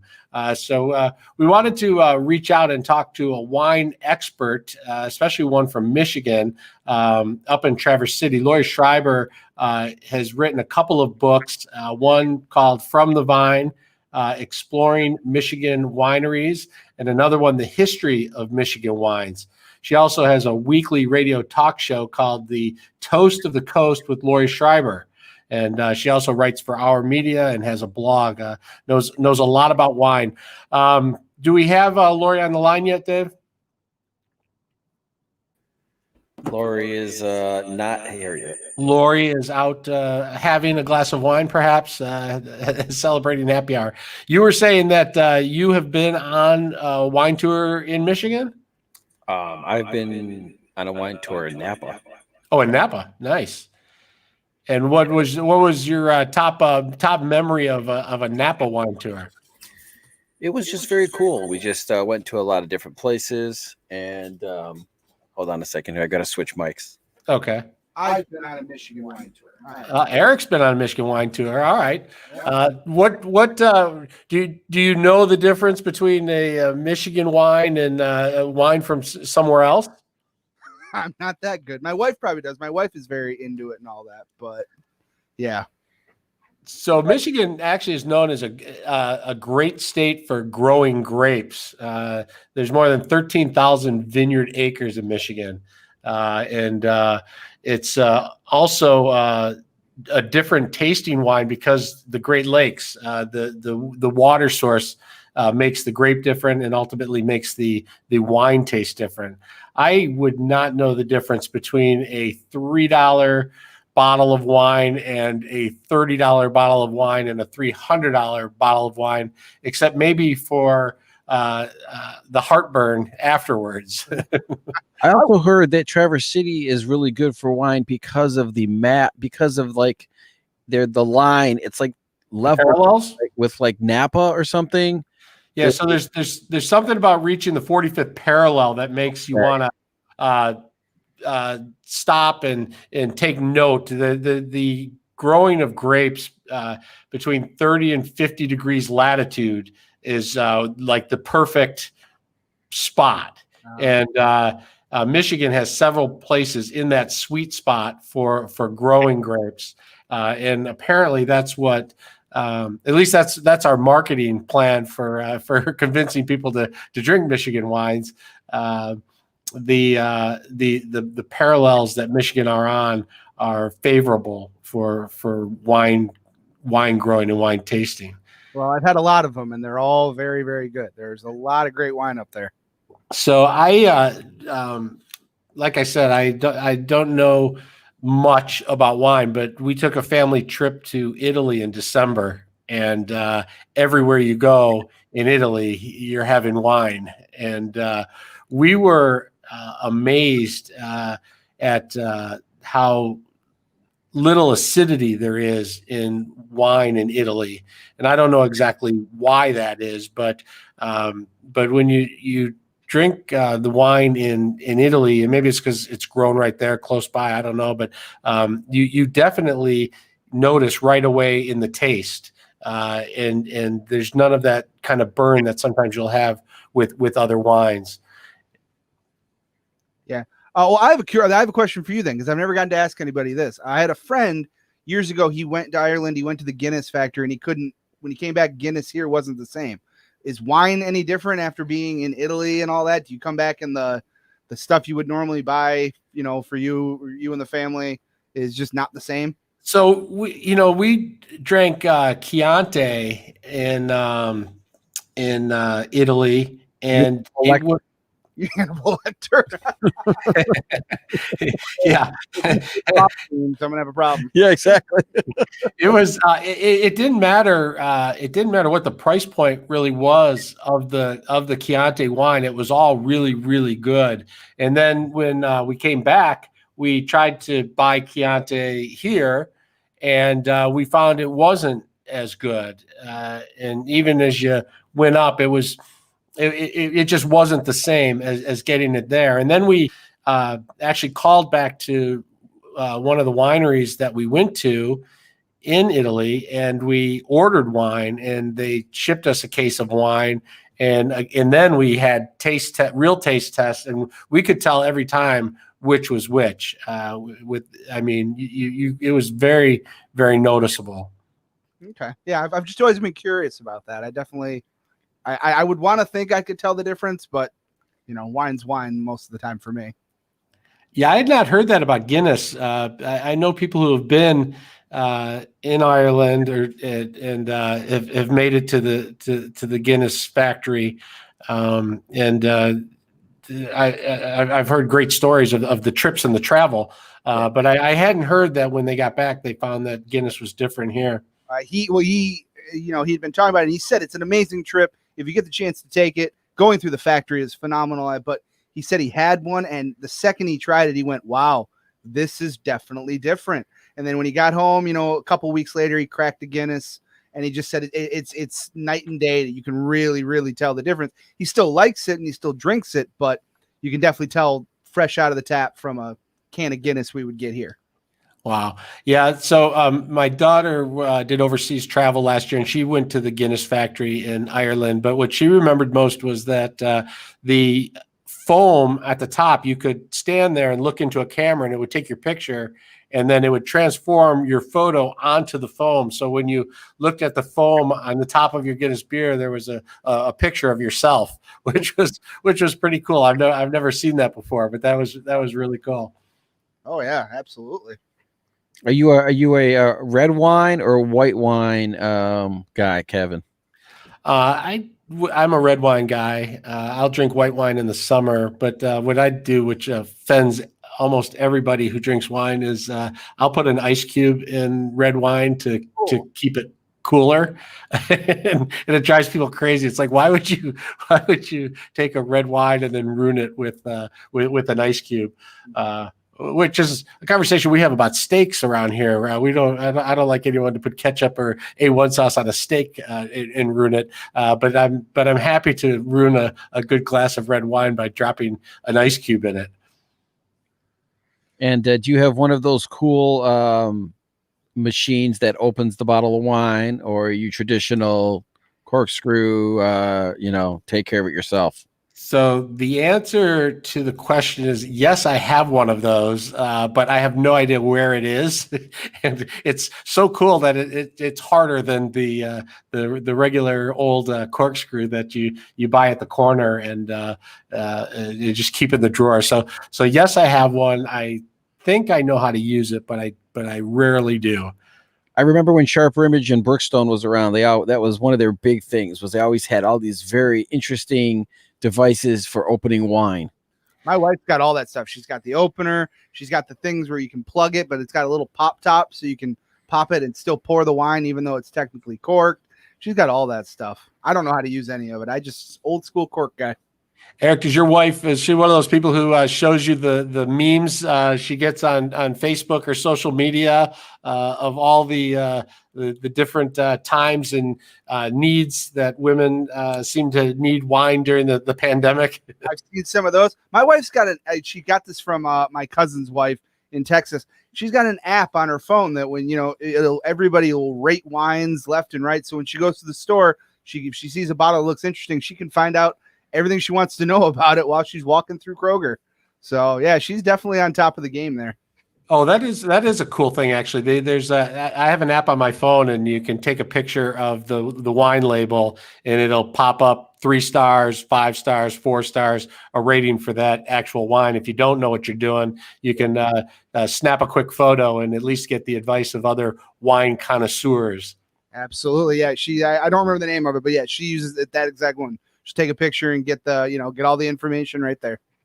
All right, we're going to take a short break, and when we come back, we're going to talk a little golf, PGA, the first major of the season. But right now, let's check in with traffic and Michael Stetz.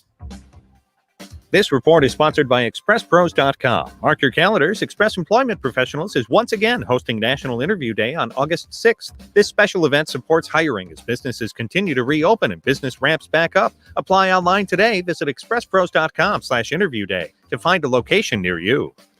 In the city, some good news. That incident from earlier on 75 southbound at the Ambassador Bridge, that is now cleared. In Oakland County, you're moving slowly on 75 northbound between 9 Mile and 12 Mile. And in Woodhaven, the roadway reduced to 1 lane due to an earlier vehicle fire on 75 northbound at West Road. Now, WJR Weather First from the Weather Channel, sponsored by the Construction Association of Michigan. Are you a construction contractor looking to grow or a developer looking for a contractor? The Construction Association of Michigan, CAM, can help you work together to get that project done right. One industry, one resource, one CAM. Check them out at buildwithcam.com. High pressure building in from the north. Lots of sunshine and temps in the 70s here for this afternoon. Boy, early August has been pretty easy to take here across the lakes. 59 degrees tonight, and the 80s return tomorrow into the weekend. I'm meteorologist Scott Laurie. More on News Talk 760 WJR. Attention all authors.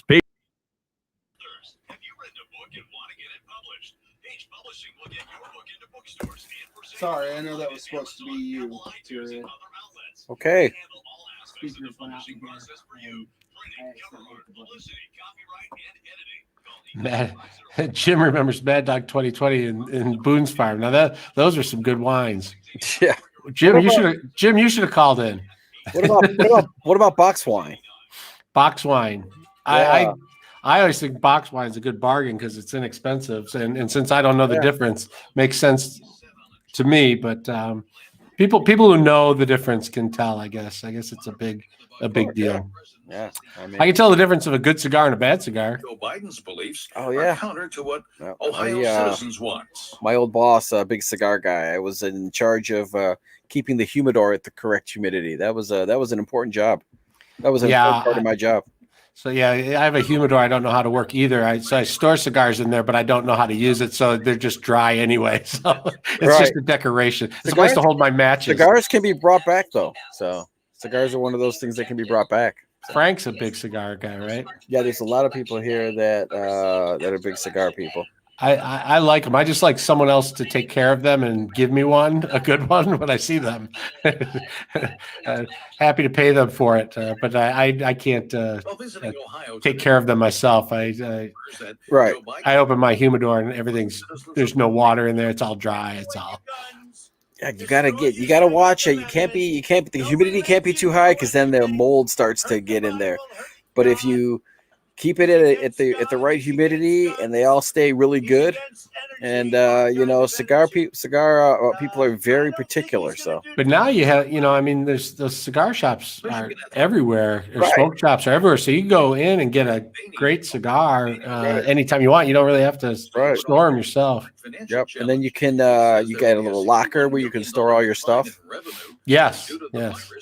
And those cigar lounges are really cool. They got televisions, they got a bar, and they got bands playing and stuff. I imagine those were all shut down for COVID. I would think so. I don't know. And maybe they could sell cigars to go. Social distancing cigar bar. I don't know. I'm gonna go away for 1 second here and get the guest. I'll be right back.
Hello, Diane. How are you? Mark, good cigar. Absolutely. All right, we're coming back. Your guest is on the line. All right. Hang tight, okay? Which can ultimately lead to surgery. Problems, your pain, and the bad disc that's causing it with our high-tech, non-invasive treatments. This is what can stop your pain without surgery. Call me at the Disc Institute at 586-416-DISC. That's 586-416-3472. We'll even review your MRI for no charge. Call 586-416-DISC. Reclaim your life. Hiring is challenging. Just ask Dylan Miskowitz, the COO of Cafe Altura. We needed a director of coffee in order to move our products forward. It felt like we were looking for a needle in a haystack. Dylan started using ZipRecruiter and found his perfect candidate in a few days. We were very impressed with how quickly we had quality candidates apply through ZipRecruiter. See why 4 out of 5 employers who post a job on ZipRecruiter get a quality candidate within the first day. Try ZipRecruiter for free at ZipRecruiter.com/search. That's ZipRecruiter.com/search. Sitting in for Mitch, here's Kevin Dietz. For the first time in over 12 months, it's time for a major championship. PGA Championship Week is underway at TPC Harding Park in San Francisco. Some of the storylines: Brooks Koepka trying to become the first back-to-back winner of this event in nearly 100 years. Tiger Woods trying to get closer to Jack Nicklaus for the number of wins for majors. Jordan Spieth has a chance to win the career Grand Slam. And Rory McIlroy could become just the 20th golfer in history to reach 5 major championship wins. Well, they're playing the first round right now to find out which one of these storylines, if any, might come true. We have our expert, Tony Paul from the Detroit News. Tony, thanks for being on the show. Hey, thanks for having me. So are you just really, really excited that golf is back and we have a major? Yeah, I mean, it was great a couple months ago when golf kind of got its restart going, and one of the few sports to get going again in the post, or I guess since the COVID shutdown. But now that we have a major, it's pretty exciting. I mean, it's been, like you said, a year basically since there's been a major championship in golf, and there's 4 events a year that really stand out on the PGA circuit, and this is one of them. But the cool thing is too, given the new schedule and how the majors have been pushed back, they're actually going to have 7 majors in the next 12 months, which is kind of fun. Yeah, that's going to be really pretty cool. That's one good thing about all of this that has happened. So what do you expect to see? Who's already playing well, and what's going on out there? Yeah, I mean, all your big names are out there, and then a lot of them played well. Tiger Woods shot 2 under today, which is one of his better rounds to start a major in quite some time. It's especially good for him, given that he hasn't really played a whole lot since February and March. I mean, he played the Memorial a few weeks ago. Didn't play overly well, so you never know how Tiger's going to come out when he's been off for an extended period. He came out today, made quite a few birdies, putted really well. He changed putters this week, which a lot of people were questioning, given that he has won 14 majors with the other putter. 15 majors. And he came out and made just a ton of putts today and got himself in position going into the second round. Brooks Koepka, of course, is a guy that has come out publicly over the years and said he really only cares about the majors. And it shows, because he's won almost as many majors, if not more majors, than he has PGA Tour events. So he's in the hunt again. Jason Day is leading. He's been playing well again. He was number 1 in the world 4 years ago, and really kind of with some back issues, kind of fell on some hard times. But he's been playing well lately, and he shot 5 under to take the early lead today. So there's a lot of big names on that leaderboard, a lot of rounds under par in the morning, and you got some exciting golf going on right now with Phil Mickelson playing well, Bryson DeChambeau playing well, although he just broke his driver because he swings so damn hard. There's a lot of big names out there, and it's just fun to have major championship golf back. Yeah, you mentioned Bryson. How do you feel about the long ball? I mean, do you enjoy seeing him wind up and just whack it like that? Do you think it gives that much of an advantage? And I don't know. I haven't looked at the course too much if it helps or doesn't. But what are your thoughts on that? Well, it's a huge advantage on a lot of courses, and this is one of them that it is. Harding Park in San Francisco is a place where you typically need to hit the fairways, but they said that you need to hit fairways at Detroit Golf Club too. And 4 weeks ago, he absolutely manhandled Donald Ross's gem over at Detroit Golf Club and turned it into his own pitch and putt course to win the Rocket Mortgage Classic. So he's kind of proving that the old way of playing golf isn't necessarily the right way of playing golf. And if you can hit the ball 350 yards, well, you might as well try. And he can. And he doesn't hit every fairway, but I guess his theory is, well, he'd rather be 80 yards from the green in the rough than 140 yards from the green in the fairway, and there's a lot to be said about that. So he's proving that whatever he's doing and how he's kind of changing and revolutionizing how people think about golf is working. And I think a lot of people are going to take notice of that and start eating or intaking 6,000 calories a day to bulk up their body so they too can hit the ball 350 yards. It is fun to watch. It reminds me of when John Daly first hit the scene, and everyone was watching him just bomb the ball. What do you think of? A lot of people are talking about the young golfers and just how good they are and how they've been able to be successful so far this season. What's your take on the younger players? Well, I've written about this recently and talked about it a little bit, but every era of golf has its stars and its legends. You had the Hogan era, and you had the Snead era, and you had the Nicklaus era, and then you had Nicklaus and Palmer, and you had the Tiger Woods era. So every era's got its stars. But I've made the argument, and have been backed up by a couple of people on tour, who that this era of golf has more depth in the 30 and under range. There's so many good golfers out there right now, and you're seeing them win quicker and quicker on the PGA Tour. In the last year, you've seen Colin Morikawa, Victor Hovland, and Matthew Wolff all win tournaments on the PGA Tour literally weeks removed from college classes. I mean, just out on the PGA Tour, and there's so many more guys out there. Justin Thomas, number 1 in the world, John Rahm. I mean, you go down the list. I mean, it's just one good young golfer after Daniel Berger. I mean, the list is incredible. And I was asking some people about why that might be, and a couple reasons why is that, the training is better. Obviously, it's revolutionized. The equipment's better. So there's that aspect of it. But I was asking Tom Gillis, the Michigan guy who plays on the Champions Tour, I asked him about this about a week ago, what he thinks, and he says it's simple. He goes, when they were picking what sport to play in high school or growing up, it was actually cool to pick golf because of the Tiger Woods boom. And that was a really good point. Whereas when I was growing up, and golf was something you did if you couldn't play football, and that's not necessarily the case anymore because Tiger Woods made the game cool. Then you're seeing the fruits of that labor right now with all these 30 and younger guys coming out and dominating on the tour. It's a really good era and kind of a golden age of golf. And Tiger Woods really helped make it accessible to everyone. It no longer was a country club sport. It was something everybody could play, and teams popped up in high schools all across the country, which is just fantastic. Just a little, real quickly, who are you predicting? When you get into a major, things get a little tighter, and some of these young kids may not mentally be ready for it. Who you predicting is going to win the PGA?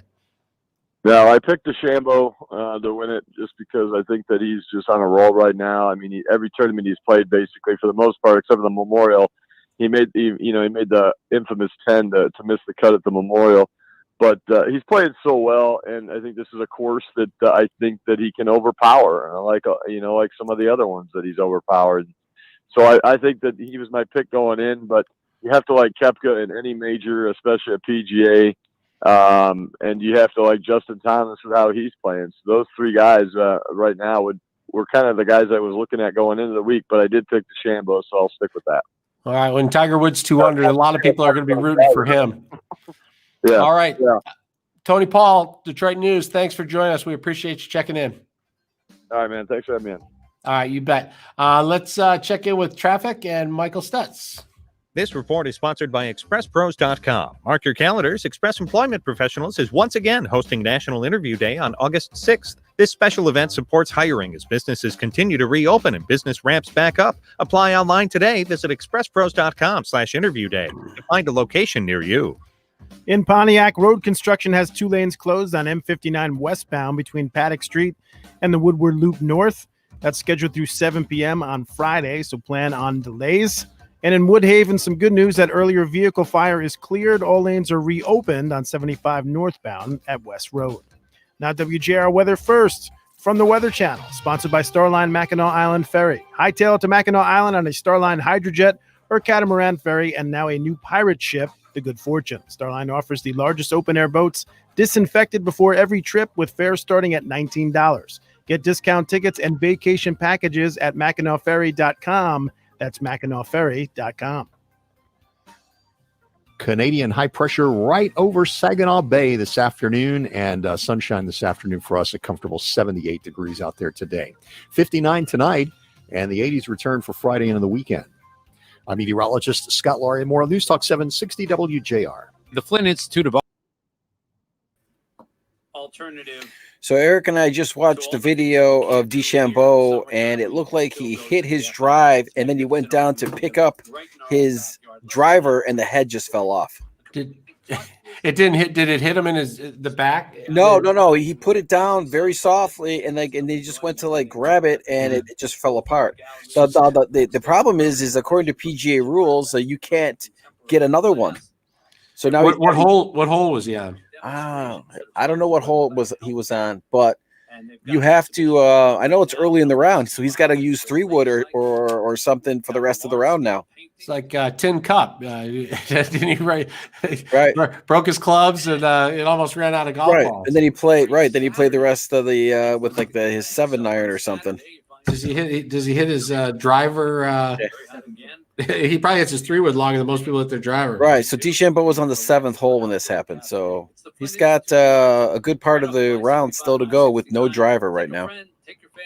That's interesting. And some of the longer par 4s on tour. So it's going to be very interesting to see what happens. And I think he's at -2 right now. So all right, we'll see how it affects him.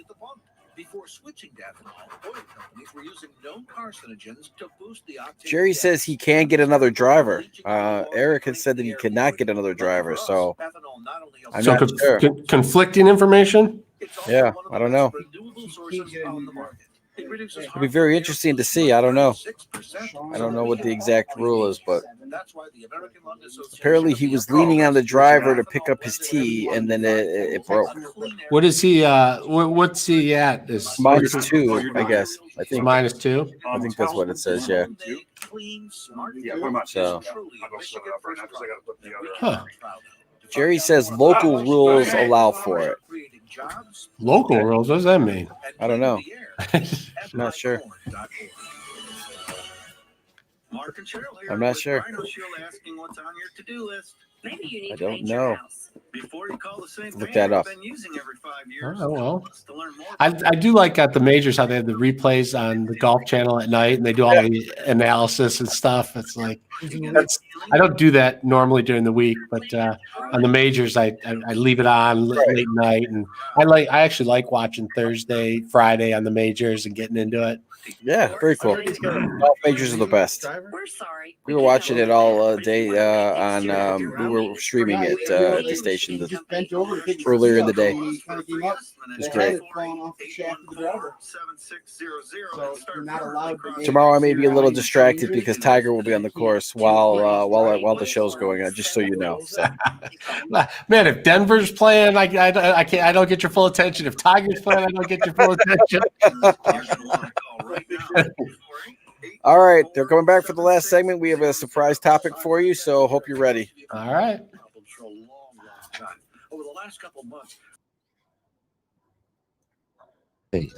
I called the Restore Wellness Center. Their goal is to restore function, reduce the pain, speed up healing, and that's just what they did. For the past 3 years, they've been able to help thousands of Metro Detroiters. His name is David. He was in a car accident back in 1980. They needed the jaws of life to get him out. Had head injuries, neck injuries. And tell me how you discovered Restore Wellness Center. Okay, so I went in there, I tried it, and they had a free first offering, and I did it, and I said, okay, cool. And I tell you, it only took 2-3 times. I'm going, oh my gosh, I feel better. It's like a spa I'm going to. It's just very enjoyable. The people are great, and it's come out better than when I came in. 800-935-5959 or visit RestoreWellnessCenter.com. Restore Wellness Center. What do you need restored? Sitting in for Mitch, here's Kevin Dietz. If you'd like to join the show, you can give us a call at 877-44-MITCH. You can also text to that same number, 877-44-MITCH. Our phone lines are open all week. We've been letting our producer Dave and engineer Eric pick the last topic of the show. I was trying to figure out what you guys might throw at me. I saw that the governor extended the mask mandate and now wants people over the age of 2 to wear a mask and is requiring that people age 4 or over indoors at schools and camps wear masks. I thought that could be it. I saw it was the 75th anniversary of Hiroshima. I saw a story about how the Dream Cruise is closed, is out, but the MAGA folks, Make America Great Again, are going to fill that spot. on August 15th and drive up and down Woodward to support the president and or police. So that's what I prepped for, but I don't know. What do you got? What do you guys got for me for a final topic? Wow, Rieger, we didn't do any of that. No, while those are all great topics, what Eric and I were discussing was as we get, into we're in August, we get September, and we get into the fall, and we have a lot of big holidays coming up. Yep. Thanksgiving, Halloween, Christmas, and how are these holidays going to be affected by the pandemic? And Eric, he was telling me he has Friendsgiving. Oh, and how they're going to change that. Well, once a year, we all get together. We pick a day either right before or after Thanksgiving. We all get together at someone's house. And, we were texting earlier today that's probably not going to happen this year. It's probably going to be one of those, everybody get what you want. We'll set up the Zoom or the Skype chat, and we'll just all eat together, have fun, and kind of have it be the way it's been for the last couple months. It's just not likely going to happen. That's how we did Easter. We zoomed it up, and we did one with my wife's family and one with my family, and scheduled a time on the computer. And we made the most of it, and it was actually fun. But it's one of those things, I think, that maybe it's fun the first time around. The second and third time, I don't know if it'll be as interesting having Thanksgiving or Friendsgiving on the computer. Well, it's just going to be interesting for us, too, because every year, Aaron and I, we host Rib Night, but we host that in like February and March. So we had it, and then like a week or two later, everything happened. And so we really haven't had a get-together event like this since this all happened, other than occasional, FaceTimes with people here and there. So for Rib Night, would you make enough ribs for all your friends and then drive ribs over to their house, drop them at the door, then race home and turn on your computer? Yeah, we're the food drop-off. I just make a trip to Lansing, Ann Arbor, all throughout Livonia and Farmington, and then get home and probably pass out from exhaustion. But yeah, definitely we'd be the food service. My question is, how's Halloween going to look? There was an article about it. Eric brought up a good point. Oh, I said that'd be the safest one of all right now because everybody wears masks. Yeah. So how's Halloween look? Are you going to people's homes and doing trick-or-treating? Well, I don't think Halloween looks the same anyway. They don't even do that anymore, barely. Everyone has this trunk or treat where you just go to a parking lot and everyone at tailgates. Halloween is nothing like it was when I was a kid. Right. So I don't know. I don't even know if the kids know what Halloween is anymore. But even the trunk or treat, how's that going to be different during the pandemic when it's supposed to get worse? The second wave, the third wave, it's supposed to be bad. You're going to get parents you're going to get the candy, and then as soon as you pour it out, they're going to have to pour it out in like the garage, and you're going to have to wipe off every piece of candy because it's just how it is. Everybody's got to be hyper cautious about this right now. Well, we know what happened on 4th of July. Everybody said, forget this pandemic. We're done with it. And everybody got together. Everybody saw their friends. Everybody, the beaches were full. The boats were full. Everybody was done with it. And now we're seeing these spikes again. So it may just be the timing, but I could see people putting up with maybe Thanksgiving, but I can't see them going through Christmas without everybody getting together and being close, and no one's going to do Christmas with everyone wearing masks and social distancing. Yeah, well, Christmas Eve's always a big night. Christmas morning's always big. So, I don't know how this is all going to, I think it's just going to be something that's going to be different. Well, for me, I don't know about you guys. For me, it's a weird adjustment anyway. Like I went to a wedding a week ago. One of my oldest friends got married and they only had 20 people there. And even that, you felt crowded, like we were outside, but you felt crowded. Like you felt like even 6 feet felt pretty close to be next to someone because it's been so long since you've been that close with everybody. It's just, it's an adjustment period to begin with. Was it at a venue or was it at a house? It was at a venue. It was in Dexter. It's some, I can never remember. Cornman Farms is, I want to believe what it was called. Nice place, had plenty of space. So I went to a wedding as well, and at church everything was very sanitized. Everyone had masks on. Everything was social distance. And then you went to the reception, and at the beginning, it was still kind of that way.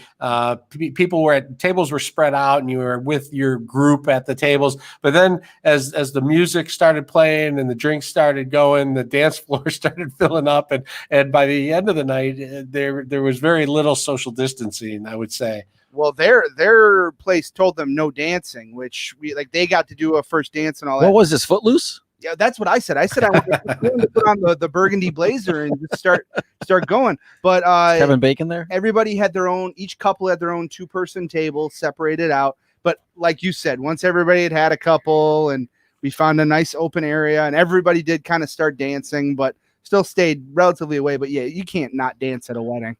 So did they think about postponing it for a year or till this passed, or did they go through a lot of angst trying to figure out what to do? They actually did postpone it. They were originally supposed to get married, I want to say in April or May.